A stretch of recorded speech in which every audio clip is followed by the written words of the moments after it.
फिर से सुर्खियों में है।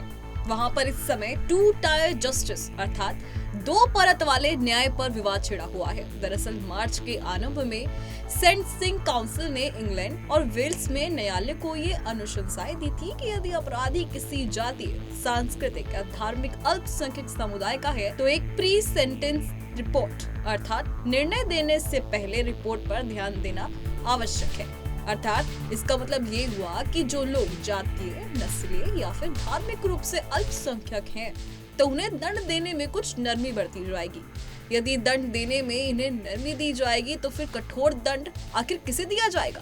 जाहिर है कि दंड में भी लेबर सरकार में भेदभाव किया जा रहा है और इसको लेकर सोशल मीडिया में लोगों का गुस्सा लगातार झलक रहा है। वो ये कह रहे हैं कि ये तो पूरी तरह से ईसाई और श्वेत पुरुषों के प्रति अन्याय है। लेबर सरकार में जस्टिस सेक्रेटरी शबाना महमूद ने हालांकि इन अनुशंसाओं का विरोध किया था, मगर चूंकि वो परिषद एक स्वायत्त परिषद है इसीलिए वे इन दिशा निर्देशों के लिए खुद कुछ नहीं कर सकती हैं। बता दें, ब्रिटेन के प्रधानमंत्री किर स्टारमर का एक वीडियो भी सामने आया है जिसमें वो ये कह रहे हैं कि इन अनुशंसाओं को लेकर सारे विकल्प खुले हुए हैं। दरअसल इन नीतियों के सामने आने से ही इनका विरोध आरंभ हो गया था।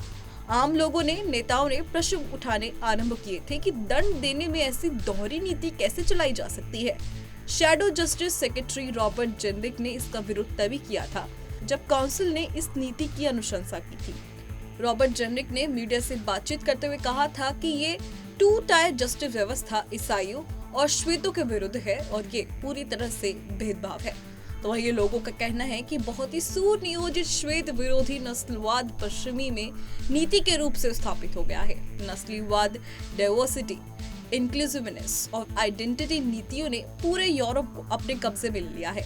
जस्टिस ने हालांकि सेंटेंसिंग काउंसिल से उन गाइडलाइंस को वापस देने का अनुरोध भी किया है जिसे काउंसिल ने अस्वीकार कर दिया और 1 अप्रैल से इन नियमों के लागू होने का रास्ता अब साफ हो गया है। अब इसे लेकर ब्रिटेन की सरकार ने कहा है कि वो इन गाइडलाइंस को रोकने के लिए कानून तक पारित कराने तक के सारे विकल्पों पर विचार कर रही है। बता दें, किर स्टारमर का कहना है कि उन्हें काउंसिल के रुख से निराशा हुई है और वो हर प्रकार से विकल्प पर विचार कर रहे हैं। लेकिन लोगों का तो ये भी कहना है कि यदि सरकार को इतनी ही चिंता होती तो जब इनकी घोषणा हुई थी तभी से इन परिवर्तनों को रोकने के लिए वो कदम उठा सकती थी। अब जब इन्हें लागू करने का समय आ गया है तो ये दिखावा आखिर क्यों? फिलहाल अभी के लिए सिर्फ इतना ही, लेकिन इस पूरे मुद्दे पर आपकी क्या राय हमें कमेंट सेक्शन में जरूर बताएं और देखते रहें पंजाब केसरी.com।